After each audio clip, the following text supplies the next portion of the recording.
बेटी क्या है और क्या नहीं। सूर्य की अगर बेटी होती और उसे विदा करने का अवसर आता, तब उसे पता चलता कि अंधकार किसे कहते हैं। हर बेटी अपने पापा से सबसे ज्यादा प्यार क्यों करती है? क्योंकि वह जानती है कि संसार में उसके पापा ही ऐसे व्यक्ति हैं जो उसे कभी दुखी देखना नहीं चाहते। किसी भी परिवार में पापा को डांटने का अधिकार सिर्फ बेटी को होता है, क्योंकि जिसे प्यार किया जाता है उसे ही डांटा जा सकता है। मुझे मेरे एक मित्र ने कहा, मैं अपनी पत्नी से भी ज्यादा प्यार अपनी बेटी को करता हूं। जब मैं बीमार होता हूं और बेटी हाल पूछने ससुराल से आती है, तो मैं अपने सब दुख दर्द भूल जाता हूं। मुझे भी लगता है कि विदाई के समय पापा की तकलीफ कम नहीं होती, क्योंकि मां तो सामने रो सकती है, पर पापा अंदर ही अंदर रोते हैं। बेटी 20-22 की होने लगती है, उसके बाद पापा का वात्सल्य और प्यार बढ़ने लगता है। बेटी कभी मां बनेगी, कभी दादी भी, पर दोस्त तो हमेशा बनी रहेगी। बेटी का सुख पापा के होठों की मुस्कान होता है। पापा के दुख में बेटी हथेली बनकर आंखों के आंसू पोंछती है। देखते ही देखते पता ही नहीं चलता कि बेटी बड़ी हो जाती है और एक दिन सुहाग का जोड़ा पहनकर विदा हो जाती है।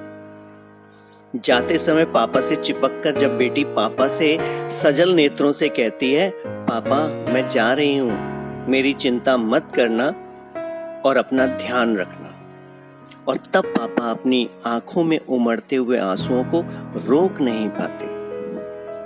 हर एक पापा को भगवान से प्रार्थना करनी चाहिए, हे प्रभु तुम संसार के सभी पुरुषों को सयाना और समझदार बनाना, क्योंकि उन्हीं में से एक मेरी बेटी का पति बनेगा। संसार की सभी स्त्रियों को बहुत प्रेममय बनाना, क्योंकि उन्हीं में से कोई मेरी बेटी की सास या ननद बनने वाली है। हाल ही में निवृत्त एक मित्र ने मुझसे कहा, यदि आपके घर में बेटी नहीं है तो पापा बेटी की घनिष्ठता के बारे में नहीं जान सकते। बस इतना सा ख्याल रखना चाहिए कि पुत्रवधू बेटी की तरह रहे और बेटी को उसके पापा के बारे में कुछ कटु वचन न कहा जाए, क्योंकि बेटी भगवान के विरोध में सुन सकती है, लेकिन अपने पापा के बारे में नहीं।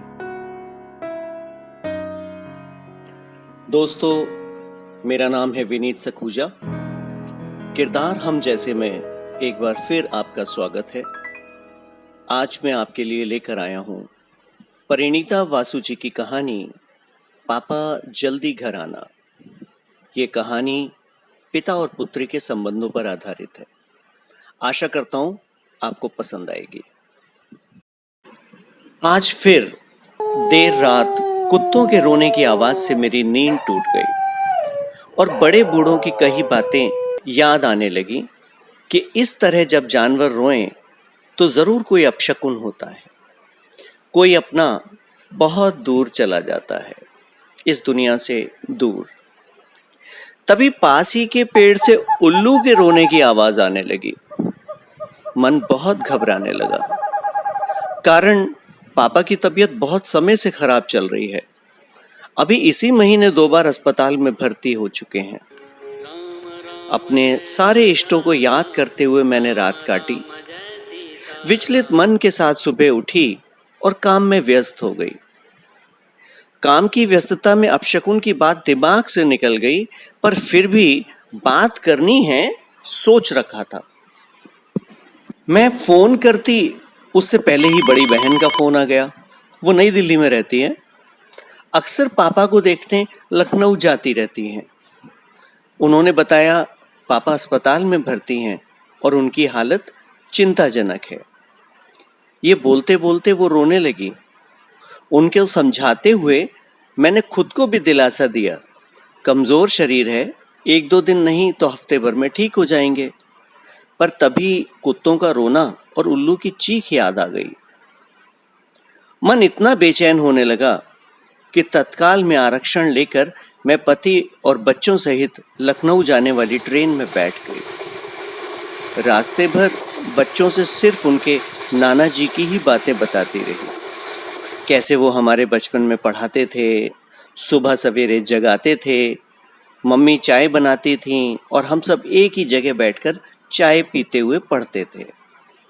परीक्षा के पहले अमिताभ बच्चन की फिल्म दिखाते थे कि हम तरोताजा रहें। कैसे उन्होंने मुझे साइकिल चलाना सिखाया। पता नहीं मैं ये सब उनको क्यों बता रही थी, जबकि दोनों बच्चों का ध्यान मोबाइल में था। थक के मैं चुप हो गई और खुद ही यादों की जुगाली करने लगी। हर पिता का कितना बड़ा रोल होता है बच्चे के बड़े होने में। पिता का प्यार जताने का तरीका ही अलग होता है। मेरे पापा तो वैसे भी निराले थे, बहुत कड़क और साथ ही बहुत नरम। बचपन से लेकर बड़े होने तक की कितनी घटनाएं याद आती जा रही थी। इन्हीं यादों के साथ 16 घंटों की यात्रा समाप्त हुई और हम घर पहुंचे, जहां पता चला माँ और बड़ी बहन अस्पताल में हैं। हम भी अस्पताल के लिए निकलने लगे तो भाई जो खाना खाने घर आया था उसने मना किया कि सुबह चले जाना, अभी सो रहे हैं तो बात नहीं कर पाएंगे।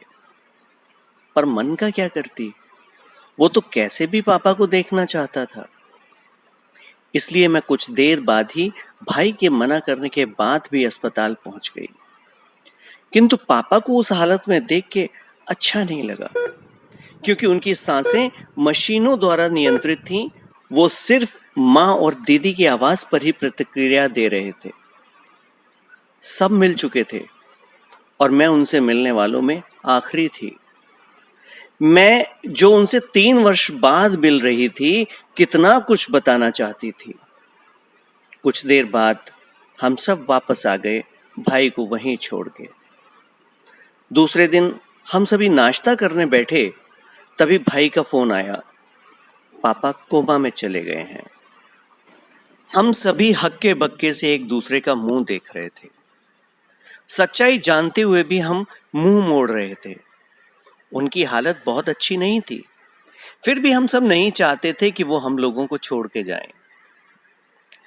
जल्दी जल्दी हम लोग जब अस्पताल पहुंचे तो पता चला कि पापा हम सबको छोड़ के जा चुके थे। तमाम कष्टों से उनको मुक्ति मिल गई थी। रोती माँ और भाभी को लेकर हम लोग घर पहुंचे और पापा का इंतजार करने लगे, जो अस्पताल की गाड़ी से आने वाले थे भाई के साथ।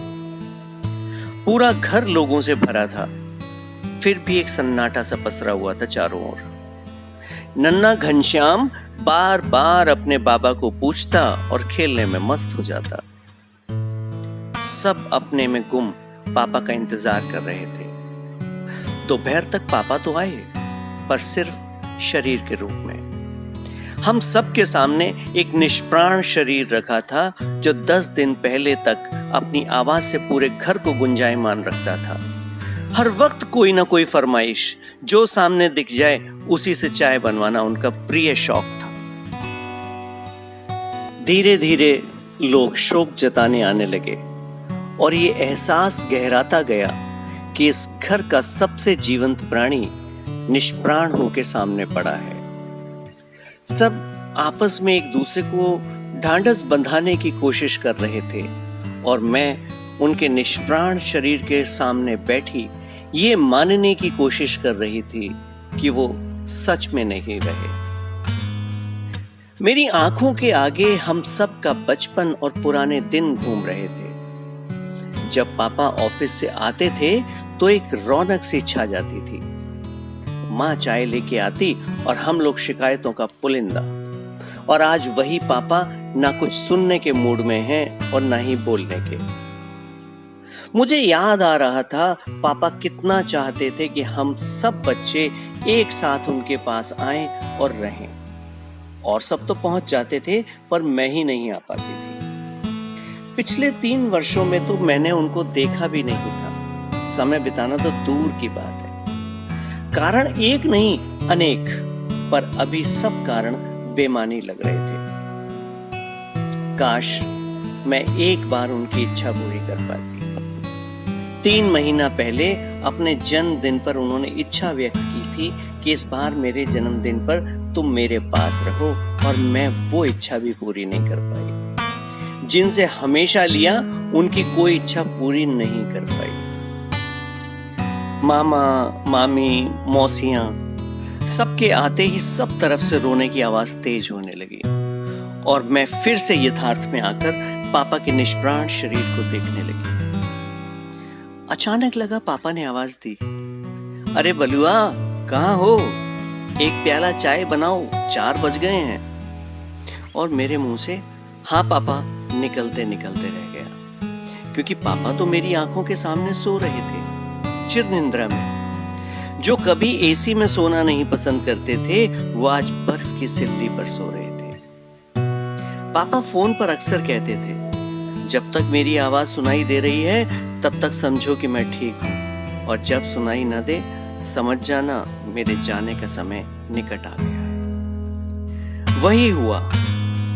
जब मेरी पहली रचना प्रकाशित हुई, खुशी से सराबोर मैंने पापा को फोन लगाया, पर वो बोल नहीं पा रहे थे, ना कुछ सुनना ही चाह रहे थे। मैंने दोबारा फोन करने का कहकर फोन रख दिया, पर फिर उनसे बात ही नहीं हो पाई और 1 हफ्ते में ही उन्होंने हमसे विदा ले ली।